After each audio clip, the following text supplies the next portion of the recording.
Fala, Débora, seja bem-vindo a mais um vídeo. Hoje a gente vai aprender um pouquinho sobre Transform, né? Mas a gente vai dar uma atenção para o Transform Origin, tá?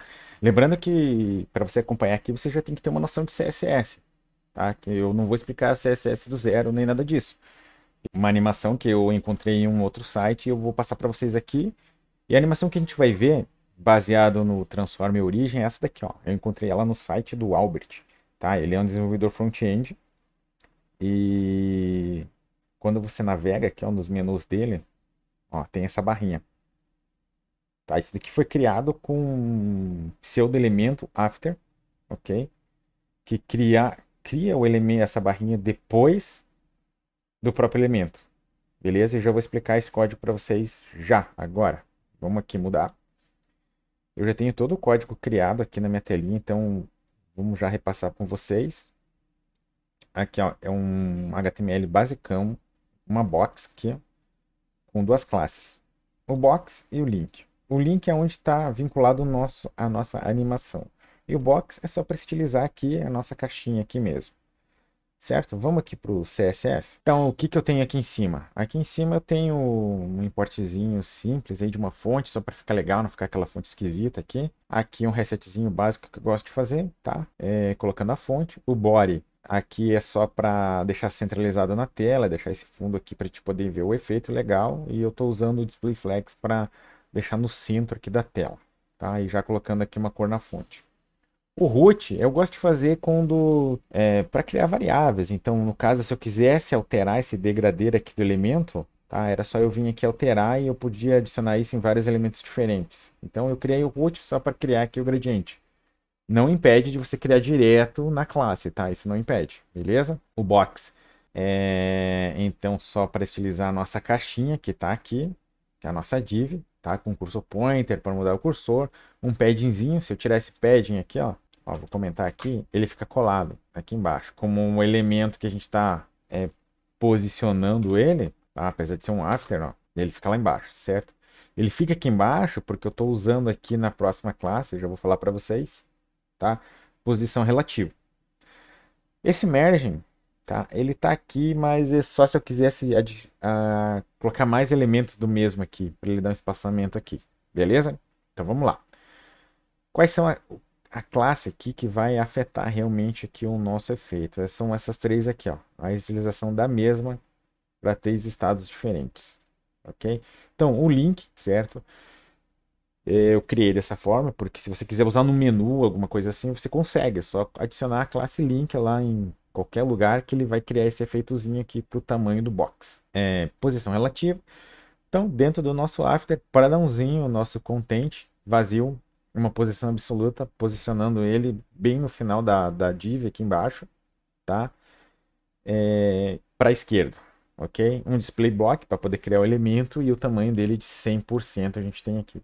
E aqui é o nosso background com a variável que a gente criou lá em cima, que é o gradiente, tá?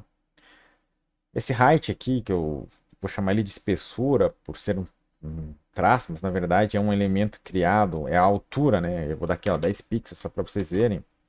E se eu vim aqui, ó, ele ficou maior, certo? É aqui que a gente muda, certo? E daqui para baixo é que começa a nossa animação. Essa estilização aqui é o nosso estado final da renderização do elemento, quando ele surge na tela, certo? Não tem ação nenhuma nele. Se eu mudar aqui o scale para 1 e salvar, você vai ver que o after está criado ali, ele não sai, ó.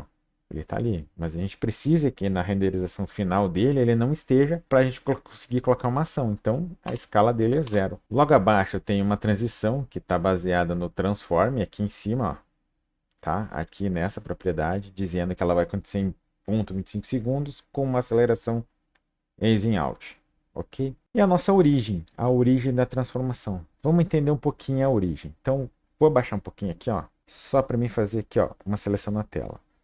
Imagine que isso aqui é a barrinha que a gente está criando, tá? Quando eu inicio ela aqui no começo, ó, isso daqui no eixo X, tá? É 0%. E aqui no final é 100%. Então, no nosso estado final do elemento já renderizado na tela, eu estou dizendo que é 100%. Eu tenho que dizer isso aqui, tá?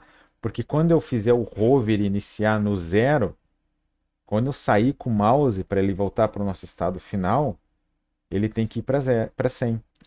Nossa propriedade aqui, ó, ela é assim, você vai colocar os valores aqui assim, ó, é no eixo X, no eixo Y e no eixo Z, caso exista. O Z é a profundidade, tá? Como se fosse em camadas, assim, colocar um elemento para frente para a visão do usuário, certo? Então, aqui eu coloquei que ele é 100%. A origem dele é no final do nosso elemento, aqui no finalzinho. Por quê? Aqui embaixo a gente está colocando um hover, ou seja, quando a gente colocar o mouse em cima. Então, eu estou mantendo o gradiente e o que, que eu estou dizendo? Que a escala vai vir para 1, certo? Ou seja, ele vai criar o elemento dentro dos pontos 25 segundos. Só que a origem de dentro do hover é 0. Ou seja, quando eu crio o elemento aqui, lembra que eu falei para vocês que aqui no começo é 0 e aqui no final é 100? Então, quando eu vou com o hover aqui, ó, ele iniciou daqui, da esquerda, tá?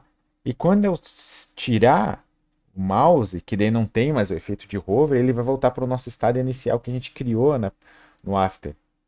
Que a gente criou aqui, ó, esse 100%, ó. Então é isso que ele faz. Ele sai de 0 e quando eu tiro o mouse ele vai para 100, a escala 0. Gente, o efeito é isso, ele é muito simples, tá? Então não esquece de você deixar aqui a sua inscrição, o seu comentário também ajuda bastante e a sua curtida. Até mais.